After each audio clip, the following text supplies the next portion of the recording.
back to my channel. I hope you're all doing well out there. And today we're going to head back to the year 1990 for another Canon Films action movie. But before we do that, do me a favor. Like, comment, and subscribe.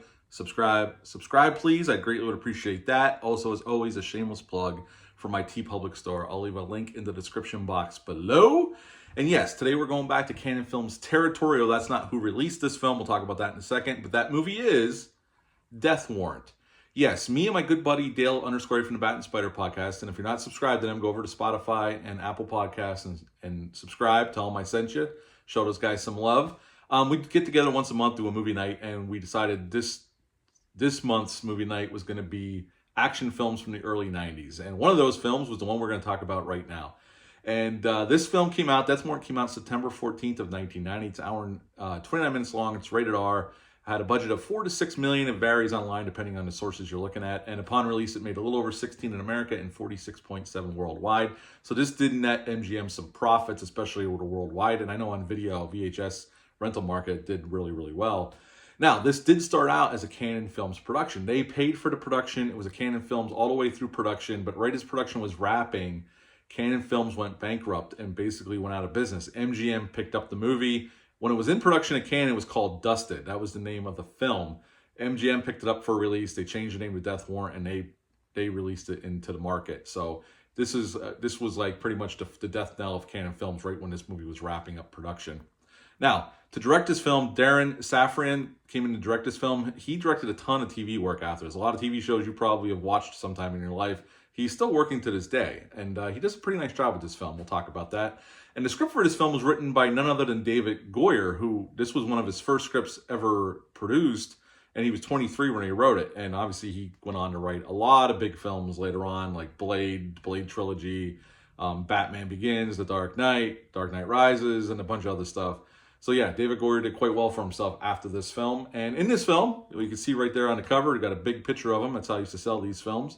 You got Jean-Claude Van Damme as Burke. He's working in LA, but he's from Canada, Quebec, and he's a Canadian mountain policeman. He's in LA looking for the Sandman who killed a bunch of his co-workers, and he's working with the LA police to catch him and take him down finally. And right in the beginning of the film, we see that. Also in this film is Robert Guillaume, plays Hawkins. He's a prisoner in this. He's a murderer. It's in this prison, and he's most famous for Benson, but he was in a ton of other stuff. And I really like his role here. Cynthia Gibb, who we're going to talk about soon in Jack's Back with James Spader, plays Amanda. And Art LaFleur's in here as the warden. We got Patrick Kilpatrick as the Sandman, and there's other recognizable faces throughout the film that you've seen in other films, trust me. And pretty much right in the beginning of the film, we see Burke. He's on the trail of the Sandman, and he thinks killing the Sandman. He unloads his gun on him, and the Sandman is supposedly this imposing, like, unstoppable serial killer, and Burke takes him down. So now he's kind of a hero. He's considered a hero. This is very much like Hero in the Terror with Chuck Norris, how that started. That's how this movie starts, very similarly. And Burke gets approached by works for this gentleman who and this other law enforcement officer want to send him into this prison. These prisoners are getting killed in very violent ways, and they think there's a lot of corruption going on. So they want him to go undercover in this prison to figure out what the hell's going on and stop it. And there's a whole bigger conspiracy going on, but obviously Burke goes into prison. Pretty soon, they kind of find out that he's a cop, and then the Sandman shows up one day, gets transferred there. And the only reason the Sandman is there is to take care of Burke. And from then on out, we get fight scene after fight scene, and we get the last final boss battle between the Sandman and Burke. And it's a pretty damn good fight. And Sandman gets killed. That's the end of Death Warrant.